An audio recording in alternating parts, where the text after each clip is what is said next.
Olá pessoal, agora é o terceirão, tudo bem com vocês? Eu sou o professor Jefferson, professor de Geografia, um dos professores de Geografia na verdade, desse projeto Aula em Casa Amazonas. Hoje é o nosso primeiro dia de aula e agora é só o pessoal do terceirão, ok? Só os formandos.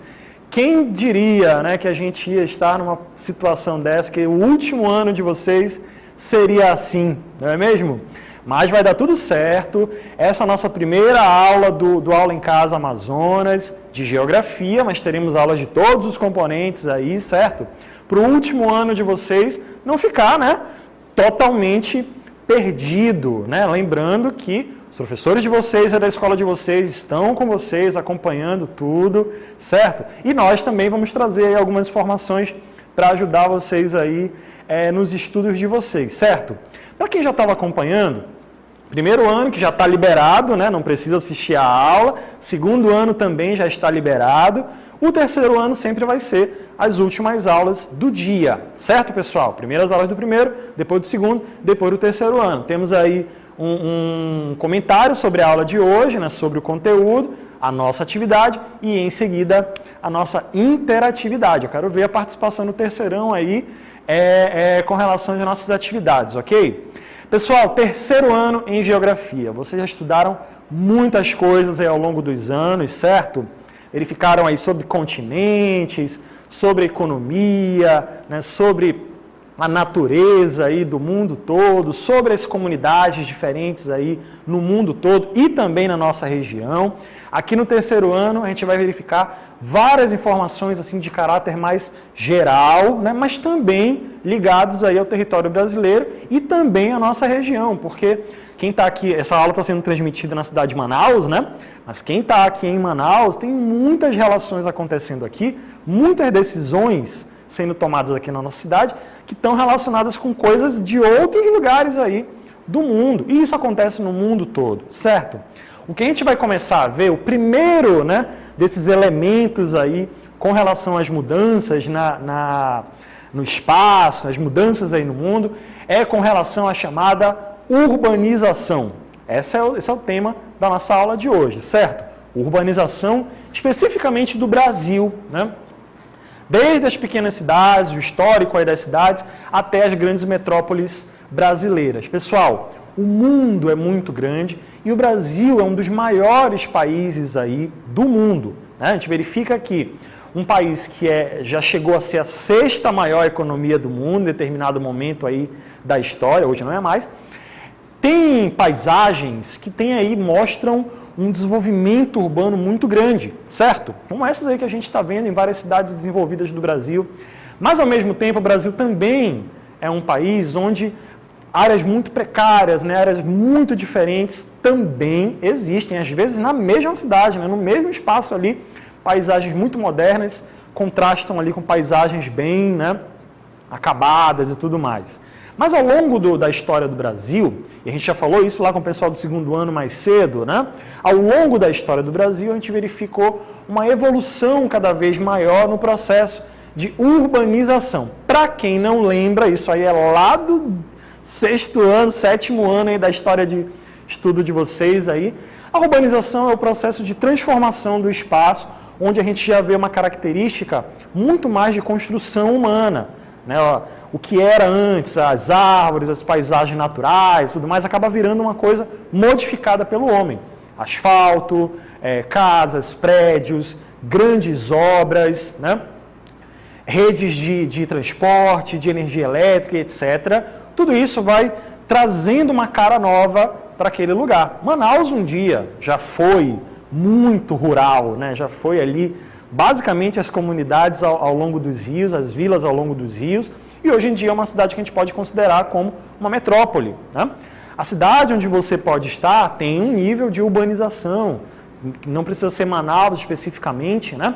Mas nós temos todo esse processo que está acontecendo, só que no Brasil aconteceu mais do que outros, né? Tem cidades muito urbanizadas e cidades menos urbanizadas. O que a gente vai ver agora é como esse processo aconteceu aqui no território brasileiro. Vamos começar então, verificando aí todo esse processo. Essa primeira imagem aí vai mostrar para a gente, né, uma paisagem típica aí pode ser do meio rural brasileiro de hoje em dia, mas a gente está falando aí do começo do século XX, né? Onde o Brasil era em grande parte rural, né? As comunidades urbanas no Brasil ainda dependiam muito, por exemplo, né, das pessoas que viviam no campo. O Brasil era basicamente um país agrário, né? Ou seja, a produção econômica, a organização econômica do Brasil estava diretamente ligada ao campo, né? A gente falou na aula de segundo ano, inclusive, que o Brasil durante séculos foi o quintal de Portugal, né? Nas aulas de história também a gente vê isso o tempo todo, a colonização portuguesa e tudo mais. O Brasil, durante muito tempo, teve uma cara rural muito forte, principalmente por conta desses séculos todos de exploração portuguesa.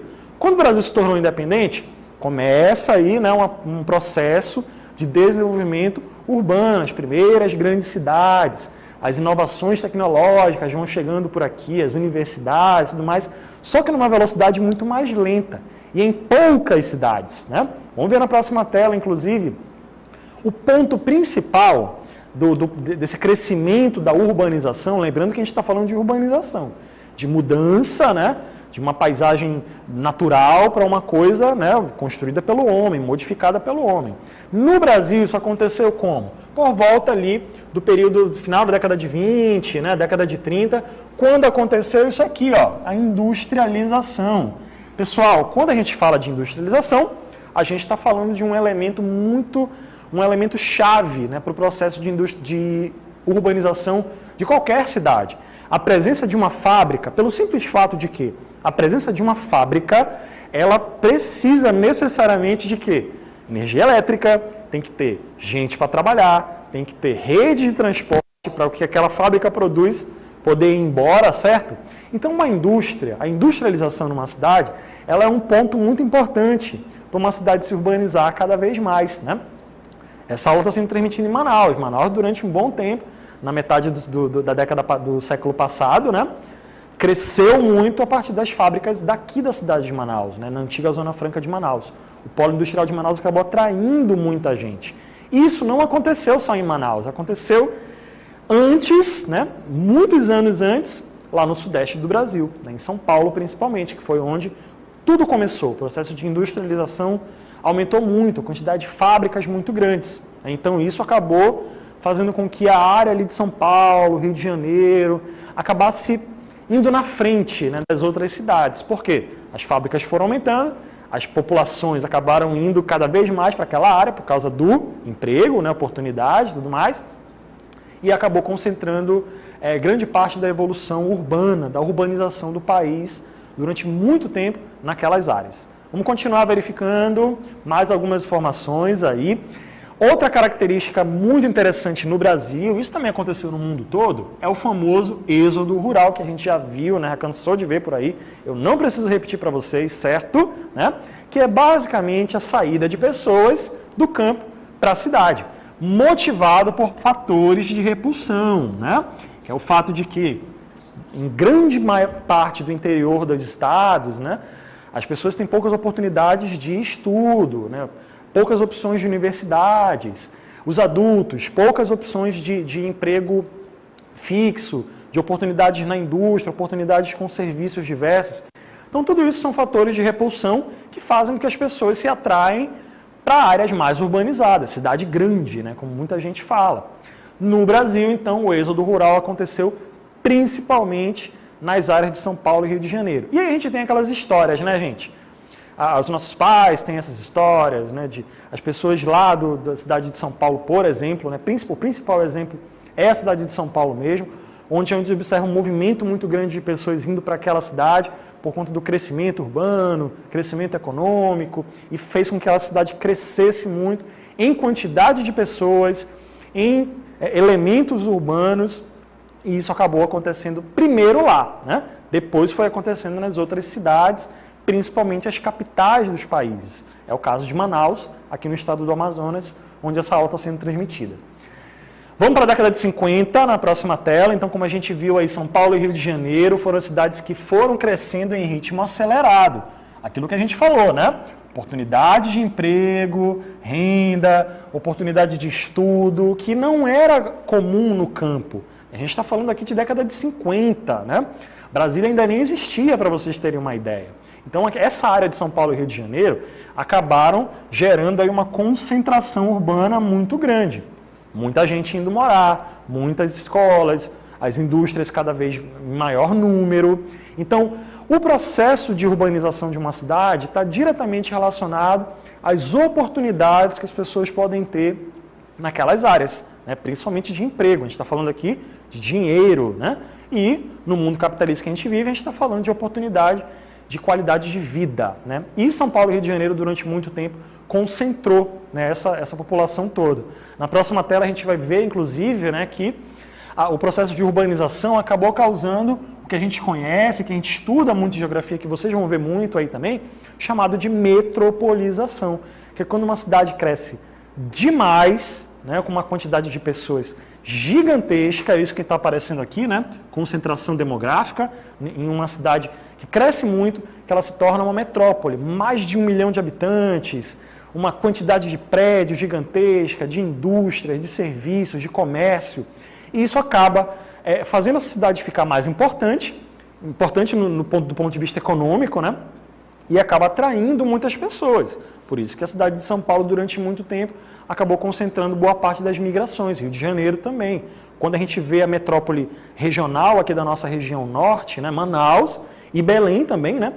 Belém lá no Pará, também acabou tendo esse papel, né, de serem os grandes polos ali onde as pessoas queriam ir para poder ter mais oportunidades ali de melhorar. Um elemento interessante do processo de urbanização das cidades é esse que a gente vai ver agora aí, que é a verticalização. Nessa imagem a gente vê exatamente que, pelo fato do crescimento das cidades ser muito forte, então os espaços acabam ficando cada vez mais escassos, certo? O que acaba gerando, né, uma visual muito grande, isso não acontece só em São Paulo, acontece em várias cidades do mundo todo, né, que é exatamente a construção de prédios, fazendo com que empresas, moradia, serviços em geral acabem se acumulando em áreas prediais, né, e acaba formando uma paisagem típica de uma cidade muito urbanizada, que são os prédios muito grandes, né? Então, a verticalização, ela é uma característica de uma cidade que é muito urbanizada. E aí, aqui no Brasil, por exemplo, a gente vê a cidade de São Paulo, que teve aí uma exposição muito grande, né? Rio de Janeiro, Belo Horizonte, Minas Gerais. Manaus também tem essa característica, né? Apesar de Manaus estar numa categoria de urbanização bem abaixo, né, do que São Paulo e Rio de Janeiro são hoje em dia, Belo Horizonte também, Porto Alegre também, né? Curitiba, as grandes capitais, né? A gente observa então que essas metrópoles acabam tendo um destaque muito grande. Pessoal, às vezes uma cidade, ela cresce tanto em quantidade de pessoas, que ela acaba ocupando áreas que politicamente, né, territorialmente, já pertencem a cidades vizinhas. É o que a gente chama um processo de conurbação, né? Quando duas cidades crescem muito, que elas acabam, né, ficando muito parecidas ali, muito próximas, né, às características urbanas, e que fazem as pessoas se confundirem onde começa, onde termina determinada cidade.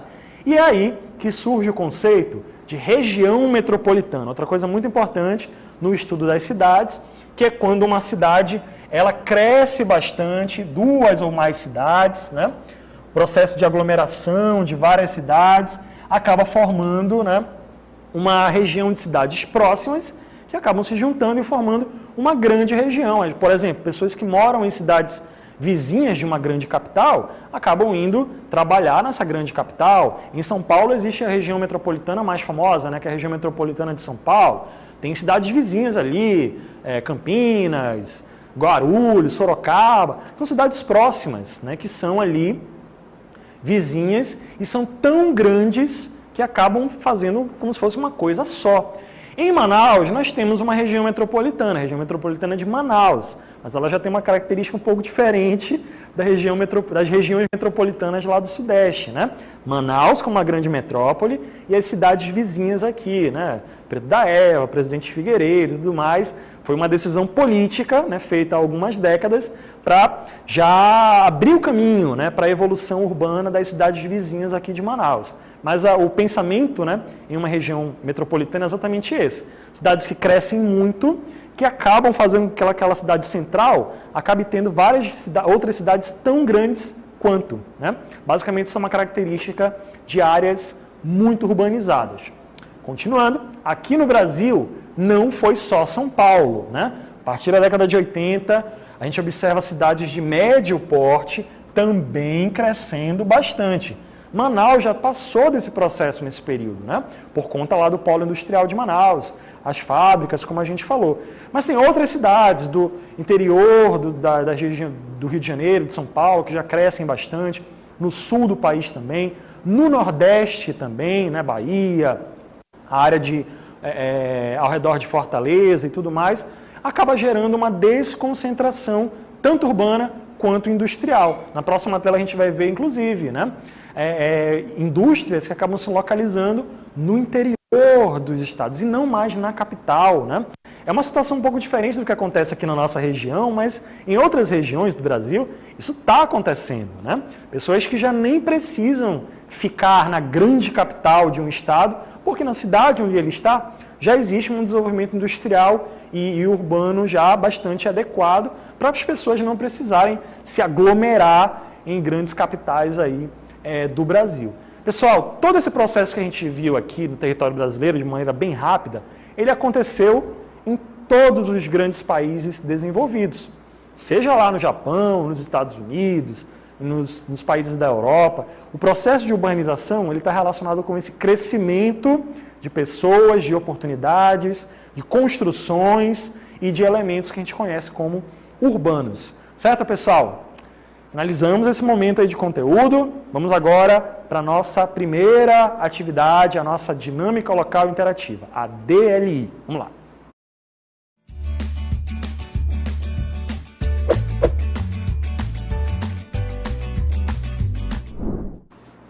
Primeira questão de vestibular editada para vocês. Sobre a urbanização no Brasil, é correto afirmar que você vai analisar aí a letra A, a letra B e a letra C e marcar qual delas aí está correta.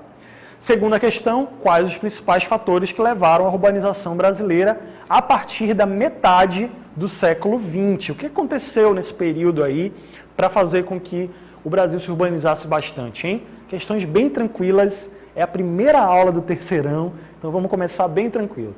Quem for terminando, coloca a resposta no chat público ou no privado para mim aí também, tá bom? Meu link aí é o Jefferson Lima 965, né, que é o meu login aí no Aula em Casa, tá bom? Vamos participar, coloquem aí a escola de vocês, o município de vocês também, para a gente poder posicionar vocês aí, tá bom? Até daqui a pouco.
Muito bem, pessoal, estamos de volta para o nosso último momento da aula de geografia de hoje. Daqui a pouco tem história. Lembrando, né, você achou muito rápido, você achou que faltou alguma coisa, os colegas professores aí sempre estão preocupados, né, com o conteúdo da aula mais completo. Aos alunos, a gente tem aí, né, o nosso caderno digital, você pode acessar aí pelo site do Saber Mais e também com os professores de vocês, né, porque os professores têm um grupo específico de Telegram que também dá para acessar. No chat público tem sempre alguém colocando o link também aí do site para vocês acessarem, né? Vocês também conseguem acessar os cadernos digitais, que tem alguns textos sobre os conteúdos das aulas, não só de geografia, né, de todos os componentes, algumas atividades, tá, para ajudar vocês aí no trabalho. Gente, obrigado pela participação de todo mundo no chat público aí, tá, estourou aqui, meu celular não tem processamento suficiente para tanta resposta que foram colocando aqui no chat privado. Tem muita gente comentando aqui, né? O Gustavo colocou, a Maria Eduarda, não está colocando a escola de vocês, mas mesmo assim, muito obrigado. Tem muita gente marcando a letra C, né? Na primeira questão, vamos ver se é essa aí mesmo, né? A Nicole marcou a letra B, ela é lá da Cleomenes do Carmo Chaves, né? Valeu, Nicole, obrigado pela sua participação. A Emily marcou a letra C na primeira, mas vocês também devem ver na segunda questão aí também, tá?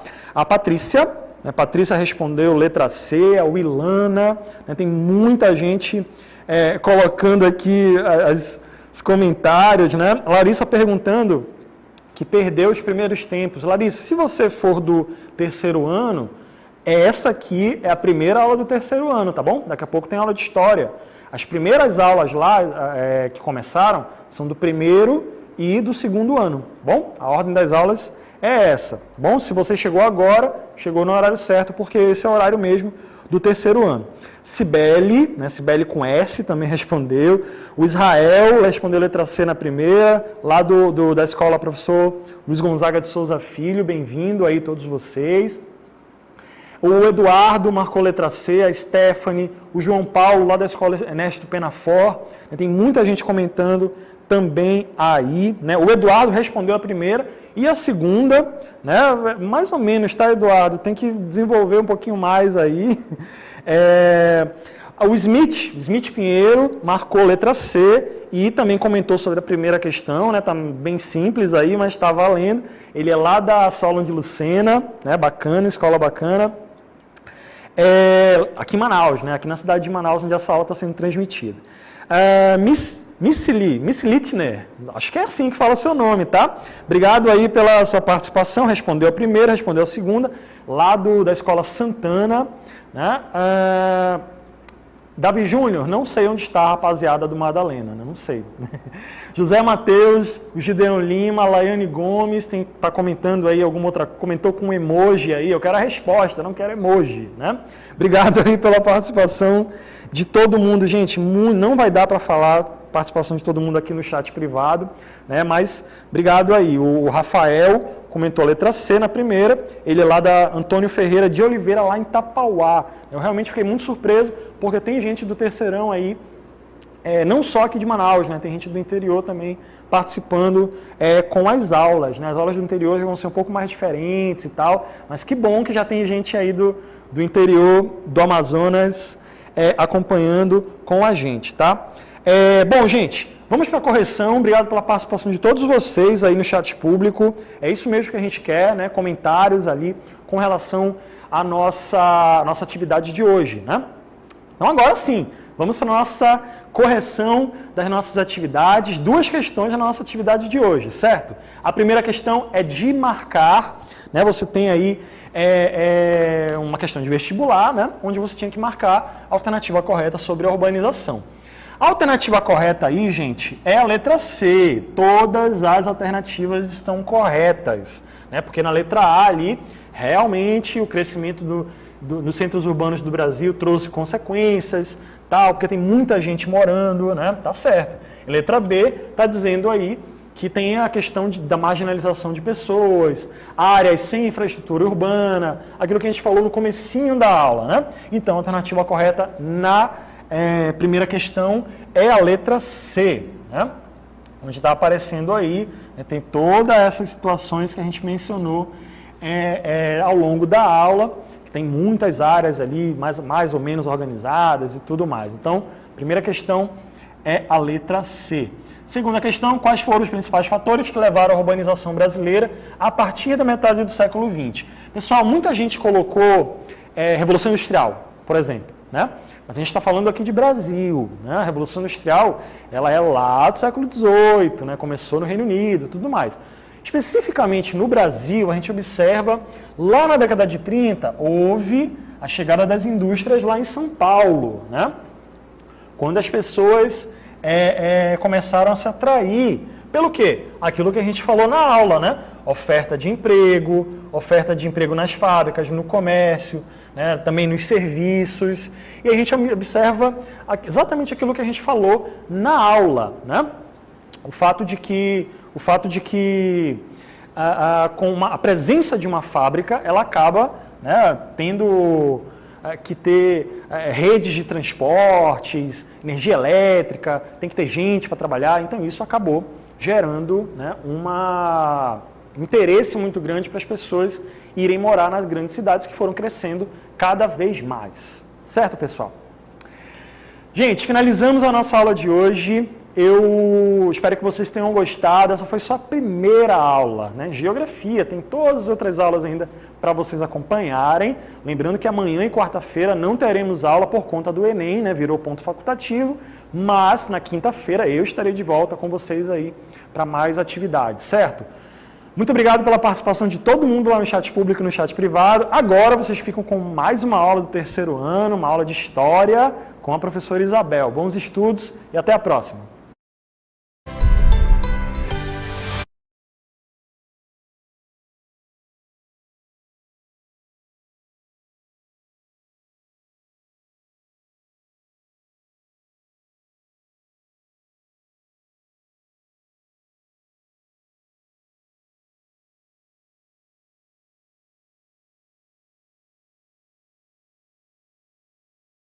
Então, gente, sejam todos bem-vindos aí à nossa aula de História, os nossos alunos e professores aí. Espero que a gente possa construir um momento muito bacana aí de aprendizagem. Eu sou a professora Isabel Saraiva, professora de História aqui do Centro de Mídias, e hoje a gente vai falar sobre a Primeira Guerra Mundial. Não necessariamente sobre o conflito em si, mas sobre as causas que vão levar a esse conflito, certo? Então, nós temos aí a Primeira Guerra Mundial como o centro da nossa aula, lembrando, tá, que ela recebe esse nome logo após a eclosão da Segunda Guerra. Até então, ela era conhecida como a Grande Guerra, a mãe de todas as guerras, e a gente vai entender por quê. Já que compreender esse assunto é fundamental para a gente entender todos os conflitos que se desenrolaram no século XX e ainda no século XXI. Então vamos lá. Dentro da história a gente sabe que nada acontece por acaso. Então, se há a ocorrência da Primeira Guerra Mundial, a gente sabe que existe uma série de fatores que vão levar à ocorrência desse conflito. E entre esses fatores, a gente tem aqui a Segunda Revolução Industrial. A Segunda Revolução Industrial vai ser um conjunto de inovações técnico-científicas com novas fontes de energia, como a eletricidade, que hoje é uma grande conhecida nossa, mas que foi uma grande novidade para o período, o petróleo, o dínamo, que vão aumentar a produção, diminuir os preços e levar a uma superprodução. Então, dentro dessa superprodução, olhem aqui para mim, a gente vai ter o seguinte: muita coisa sendo produzida. Se eu tenho muita coisa para vender, eu preciso de muita gente para comprar, senão isso não faz sentido para mim. Todas essas potências europeias que vão estar diretamente ligadas aí à Segunda Revolução Industrial, juntamente com os Estados Unidos aqui na América, que também vão ser grandes protagonistas dessa segunda fase da Revolução Industrial, eles vão disputar mercados consumidores. E essa disputa vai levar ao nosso próximo tópico, que é a partilha da África e da Ásia. Então, eu creio que vocês devem estar se perguntando, bem, Eles vão partilhar a África e a Ásia. Por que a América não entrou nessa partilha?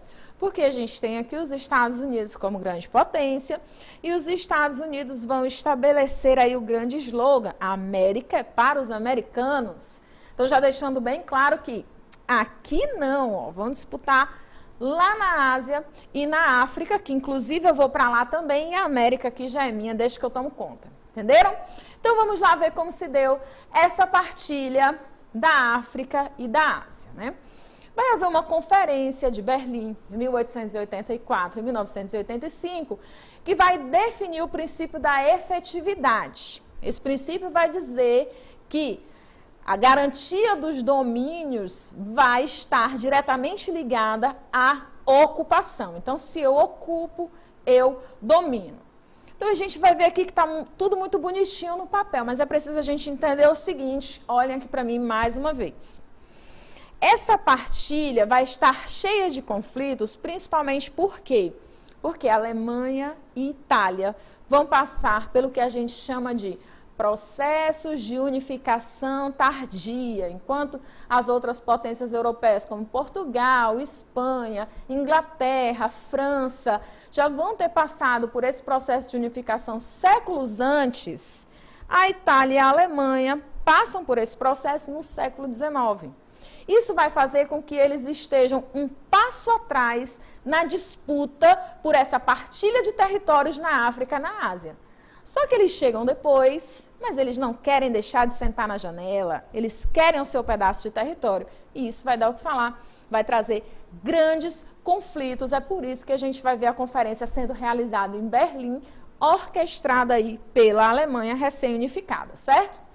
Esse período, gente, de grandes inovações científicas é conhecido como Belle Époque, certo? Essa Belle Époque vai ser marcada por um otimismo burguês. Quem são os burgueses? Os donos dos meios de produção, aquelas pessoas que investiram na industrialização. Então, eles vão estar levados por um grande otimismo gerado por esse grande avanço da indústria nesse momento. Então, a gente vai ter grandes inovações, como o automóvel, o avião, o telefone, o cinema, o telégrafo. Olha, isso tudo para a gente é muito normal, é muito corriqueiro. Mas eu quero que vocês façam um exercício de imaginação. Imaginem aí as pessoas que acabaram de sair do século XIX, estão ali no início do século XX, vendo todas essas inovações. Elas estavam encantadas, eufóricas. Bismarck, que é um dos grandes nomes da unificação alemã, ele teria dito, né? Ai, estou entediado. Todas as grandes coisas já foram criadas. Ah, Bismarck, tu nem viu o WhatsApp, tu nem teve a oportunidade de mandar um bom dia bebê, tu nem imaginava o que estava aí por vir de grandes inovações. Vamos dar uma olhada aí nas nossas imagens, que a gente tem um avião com a contribuição de um brasileiro, né?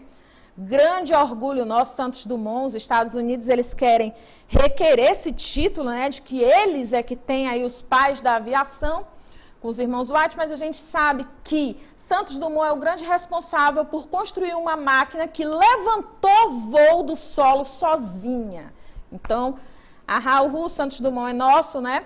E a gente vai ver que essa conjuntura europeia vai ser agravada, né? A gente tem aí essas questões de disputas territoriais entre as grandes potências europeias, esse otimismo gerado por essa indústria que vai trazer grandes inovações científicas, e essa conjuntura vai gerar e vai agravar o nacionalismo. Na verdade, o nacionalismo já era uma corrente bem forte na Europa do século XIX, e ele vai se intensificar aqui justamente por conta das disputas territoriais, tá? Que não vão envolver apenas os territórios ali da África e da Ásia, também vão envolver territórios dentro da Europa.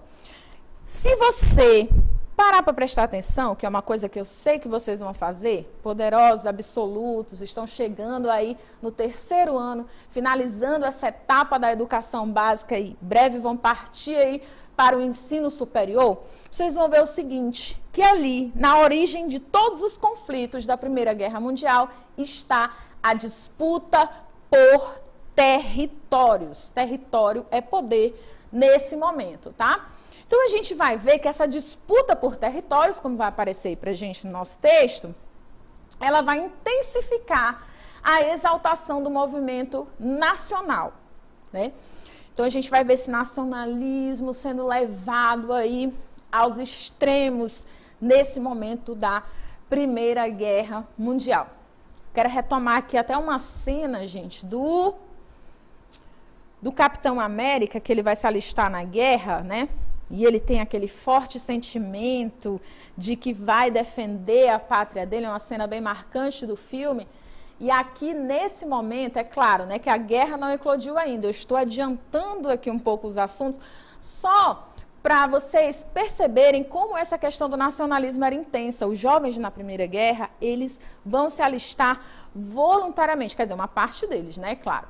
Mas por essa questão do amor à pátria, uma romantização desse amor à pátria. Na verdade, eles não sabiam dos horrores que estavam esperando por eles na Primeira Guerra Mundial, porque isso só vai se revelar depois. Então, dentro desse clima de nacionalismo, a gente vai ter aqui o revanchismo francês. E eu acho bem interessante essa questão do revanchismo francês, por quê?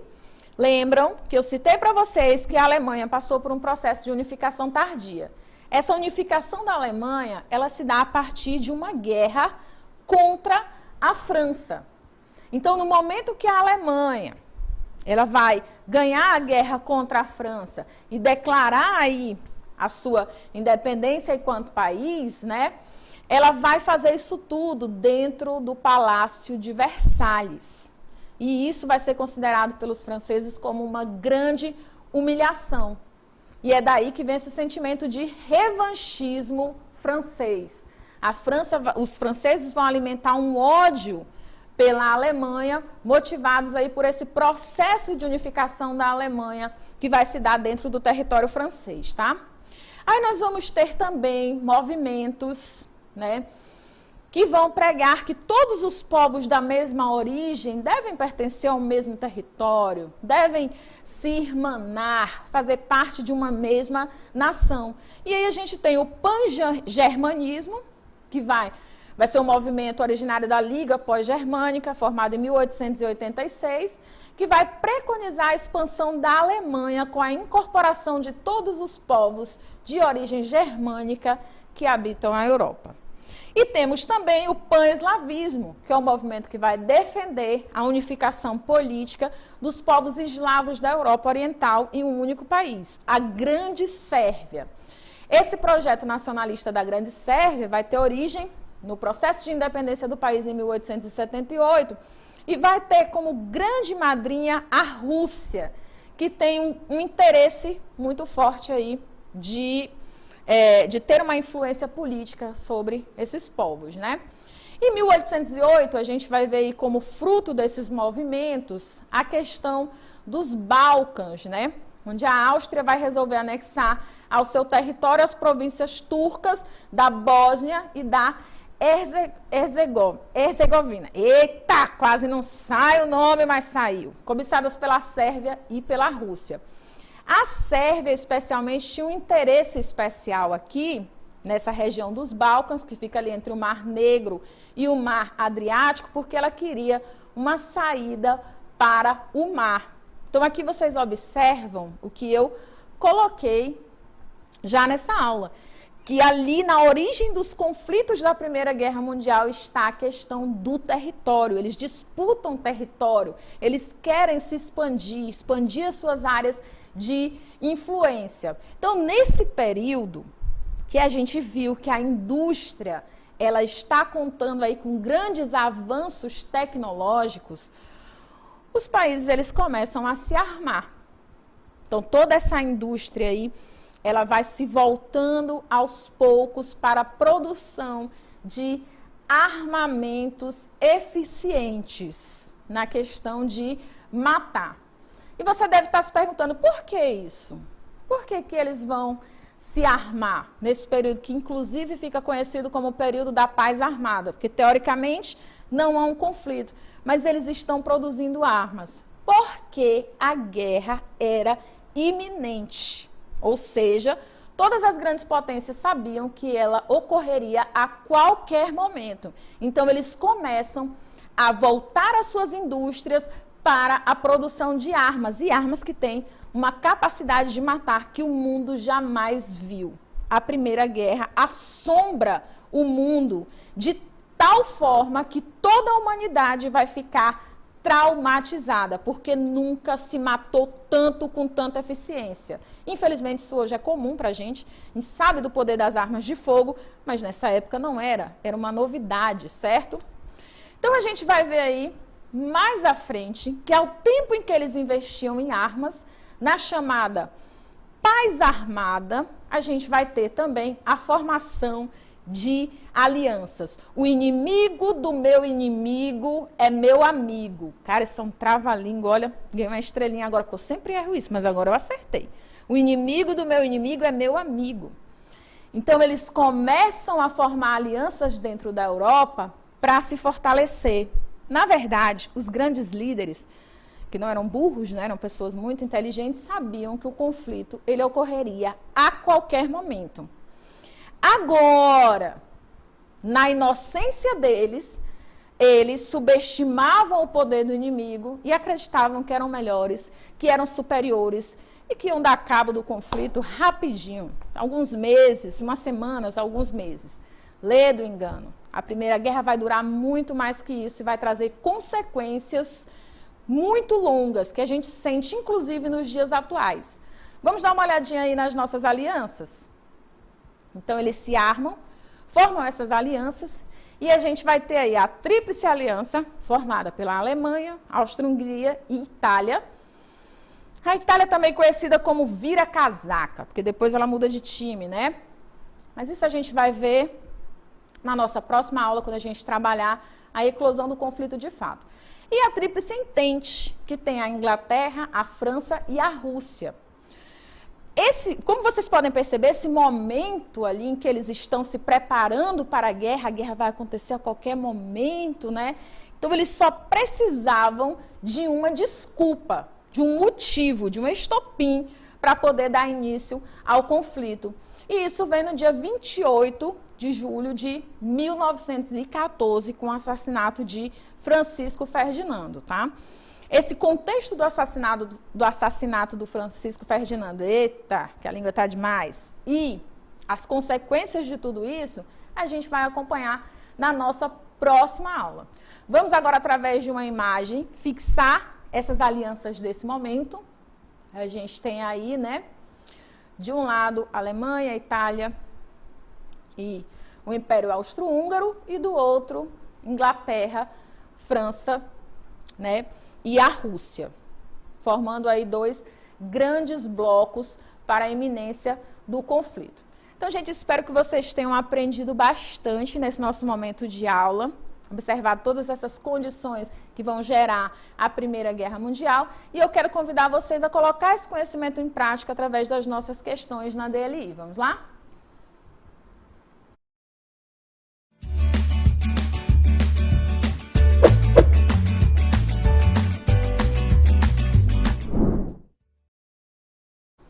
A gente tem aí na primeira questão, uma questão que foi da UERJ, em 2015, a seguinte frase: o patriotismo é o amor pelos seus e o nacionalismo é o ódio pelos outros. Então, a frase do escritor francês ajuda a compreender como reivindicações de autonomia de povos e sociedades variadas acabaram por ocasionar disputas territoriais e políticas. Um exemplo dessa situação é a eclosão da Primeira Guerra Mundial, 1914 e 1918, para a qual contribuiu. Então, vocês têm 5 alternativas. Indique aí qual dessas alternativas está entre as causas da Primeira Guerra Mundial, ligadas aí a questões nacionalistas, tá? Na nossa segunda questão, a industrialização acelerada de diversos países ao longo do século XIX alterou o equilíbrio e a dinâmica das relações internacionais. Com a segunda Revolução Industrial, emergiu o imperialismo, cuja característica marcante foi A ou O. Vocês têm 5 alternativas, leiam com atenção e não esqueçam de compartilhar essas respostas com a gente lá no nosso chat, tá? Então, vou deixar vocês agora com tempo para refletirem sobre essas questões. Daqui a pouquinho a gente volta e conversa sobre elas. Até lá!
Voltamos agora para o nosso momento, né, de correção aqui das questões, onde a gente vai trocar umas ideias sobre o tema. E eu estou vendo aqui algumas respostas no nosso chat. A Raíssa falou que acha que a primeira é a B. Vitória também acha que a primeira é a B. Deixa eu ver aqui. A Daniela, perdão se eu não chamei o teu nome direito, mas acredita que seja a C. Agora você não falou se é da primeira ou da segunda questão, certo? Eu acho que é a letra B. Estão reclamando aí que está passando muito rápido. Eu sei que tudo isso faz parte do nosso momento de adaptação, né? Lembrando, turmas, que terça-feira e quarta-feira a gente não vai ter transmissão por conta do Enem, mas vocês vão ficar trabalhando com os cadernos digitais para poder reforçar esse conhecimento e não deixar aí a peteca cair, certo? Questão 1, letra B. Questão 2, o Lucas começou a colocar e não respondeu, Lucas. Agora eu fiquei curiosa. O Wendel disse que a primeira é a B, a Neila disse que na primeira é a letra A, o Ronald aposta que a primeira é a C e a segunda é a B. E o Lucas André está colocando ali que a primeira é a B. Certo? Legal aí a participação de vocês no nosso chat, de que encaixem as questões em uma cartela só, facilita a visualização. Vamos anotar todas as dicas, lembrando que todos nós estamos nesse processo de adaptação. Obrigada pela participação, viu, Lidiane? A Edilane disse que a primeira é a B. Bruna Costa, segunda questão, B.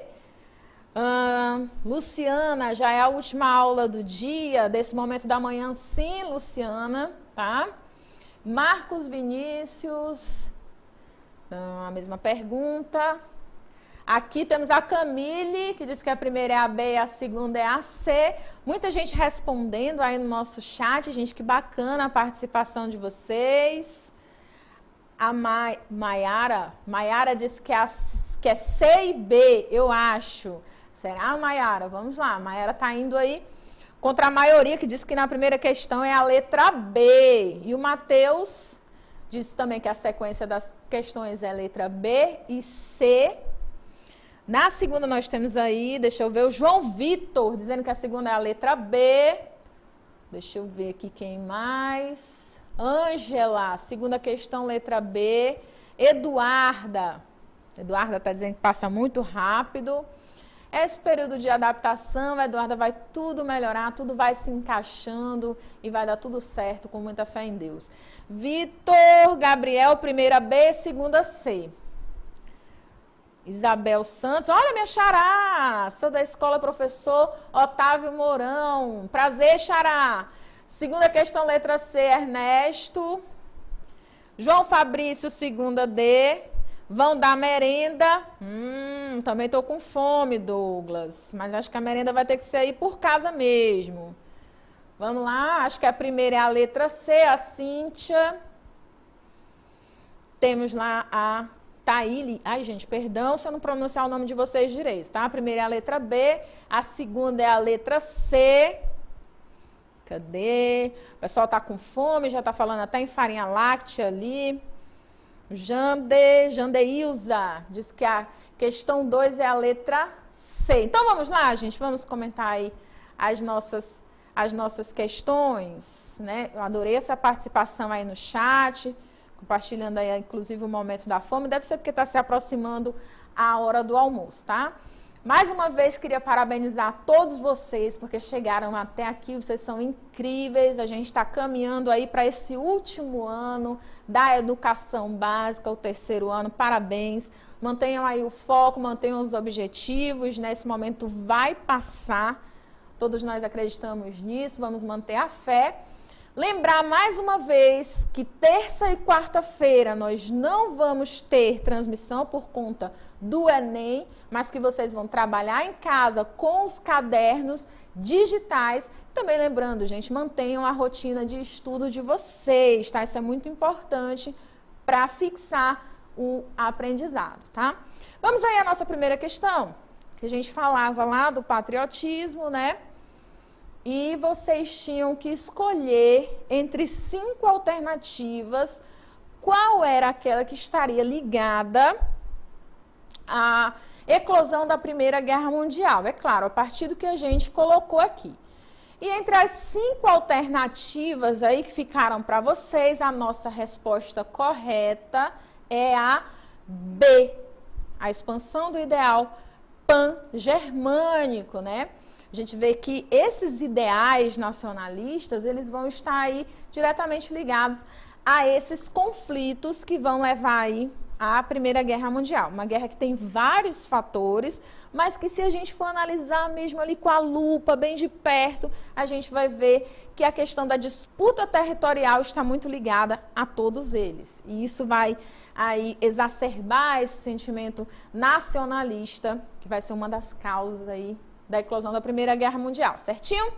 Então, na segunda questão, a gente tem aí um fator ligado à industrialização, à segunda fase da Revolução Industrial, para ser mais exata, que vai ter como protagonista os países da Europa e também os Estados Unidos aqui na América, certo? Eles também vão estar aí protagonizando esse segundo momento da Revolução Industrial. E a gente vai ver que essa industrialização acelerada, né, de diversos países vai levar a essas disputas territoriais. A gente tinha 5 alternativas aí e a correta é a nossa letra B. Eles produzem em larga escala e eles vão precisar de mercados consumidores e ainda mercados que pudessem fornecer matéria-prima barata para eles. Certinho, gente? Queria agradecer de coração a presença de todos vocês, a participação de vocês no chat. Espero que vocês tenham aprendido muito com a nossa aula de hoje. Muito obrigado, meu abraço grande aí a cada colega de trabalho, a cada aluno que esteve acompanhando a nossa aula. Beijo grande e até a próxima aula.